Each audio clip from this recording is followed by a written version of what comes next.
नमस्कार दोस्तों, डियर किसान यूट्यूब चैनल पर आपका एक बार फिर स्वागत है। मैं हूं आपका दोस्त प्रवीण।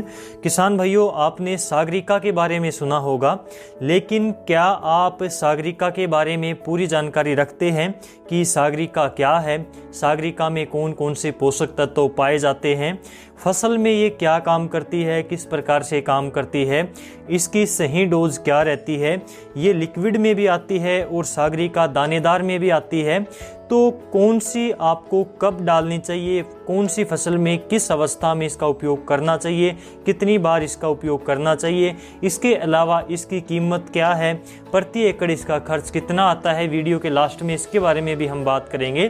तो इन सभी पॉइंट्स के ऊपर आज के इस वीडियो में हम बात करेंगे। चलिए स्टार्ट करते हैं। सागरिका जो होती है ये लाल भूरी समुद्री वनस्पति यानी कि समुद्री शैवालों से बनाई जाती है। ये 100% जैविक होती है, ऑर्गेनिक खाद होती है और इसमें 28% घुलनशील ठोस होता है जो कि पानी में आसानी से घुल जाता है।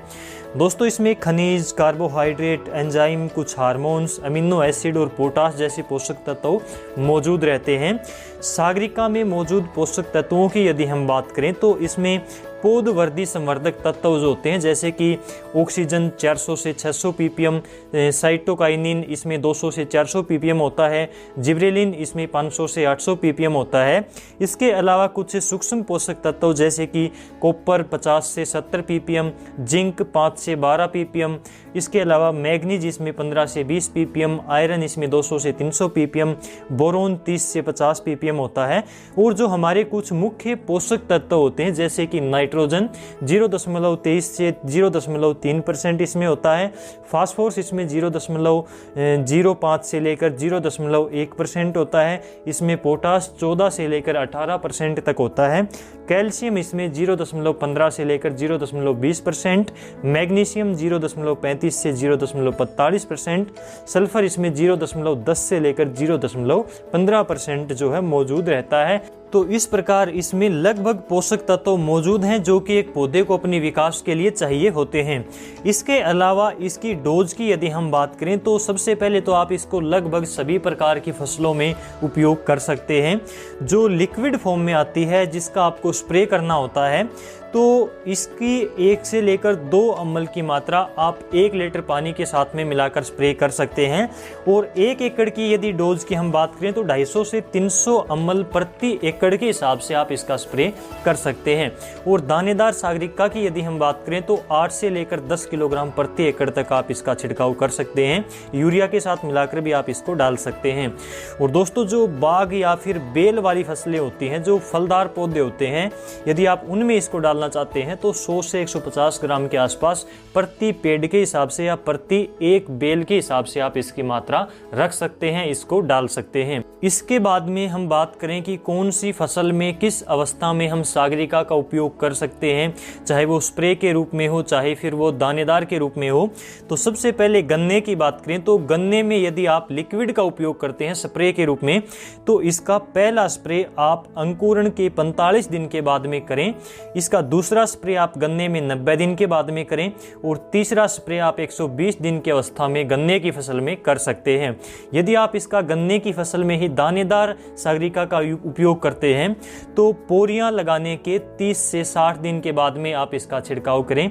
दूसरा छिड़काव आप दानेदार का यदि करना चाहते हैं तो 90 दिन के ऊपर आप इसका छिड़काव कर सकते हैं, यानी कि दानेदार सागरिका को डाल सकते हैं।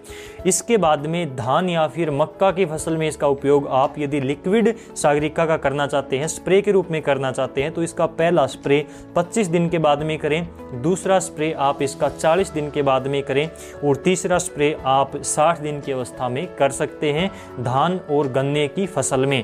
और यदि आप इस फसल में इसको दानेदार सागरिका का उपयोग करना चाहते हैं तो पहली डोज आप 20 से लेकर 25 दिन के बाद में करें और दूसरी डोज आप 55 से लेकर 60 दिन की फसल जब आपकी हो जाती है धान या फिर मक्के की तो आप इस अवस्था में इसका दानेदार का उपयोग कर सकते हैं। इसके बाद में यदि हम गेहूं की बात करें तो गेहूं की फसल में आप लिक्विड सागरिका का स्प्रे कर सकते हैं। पहला स्प्रे आप 30 से लेकर 35 दिन की अवस्था पर, दूसरा स्प्रे आप 50 से लेकर 60 दिन की अवस्था पर कर सकते हैं। और यदि आप गेहूं की फसल में दानेदार सागरिका का उपयोग करना चाहते हैं तो पहला आप इसका उपयोग 30 दिन की अवस्था में करें और दूसरी डोज आप इसकी 60 दिन की अवस्था में दे सकते हैं सागरिका की। तो इस प्रकार से आप इन फसलों में इस अवस्था में इसका उपयोग कर सकते हैं। इसके बाद में बात आती है कि यदि हम फसल में सागरिका का उपयोग करते हैं तो इसके क्या फायदे हमें मिलते हैं।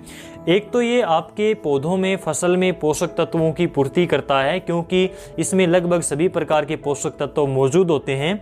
दूसरा, ये पोषक तत्वों के अवशोषण की क्षमता को बढ़ाती है, यानी कि जमीन में जो पोषक तत्व मौजूद हैं उनको आपकी फसल, आपका जो पौधा है वो जल्दी से जल्दी ग्रहण करता है। ये उसकी क्षमता को बढ़ा देती है, यानी कि जड़ों का विकास ज़्यादा करती है, तो जड़ों से पोषक तत्वों को ग्रहण करने की क्षमता पौधे की बढ़ जाती है। इसके अलावा जमीन में जो सूक्ष्म जीव होते हैं उनकी संख्या में भी ये बढ़ोतरी करती है, एक प्रकार का जैविक प्रोडक्ट है। इसके साथ साथ फसल को विपरीत परिस्थितियों जैसे कि ज़्यादा सर्दी यानी कि पाले के प्रकोप से बचाती है। इसके बाद में बात आती है इसकी कीमत की और इसके खर्च की। तो 1 लीटर की लिक्विड सागरिका जो आती है 500 रुपये के आसपास आती है और 1 एकड़ का इसका खर्च रहता है 250 से 300 रुपये के आसपास। और 10 किलोग्राम की जो दानेदार पैकेट आती है वो 415 रुपये के आसपास आती है और 10 किलोग्राम की जो दानेदार बाल्टी में आती है वो 515 रुपये के आसपास आती है।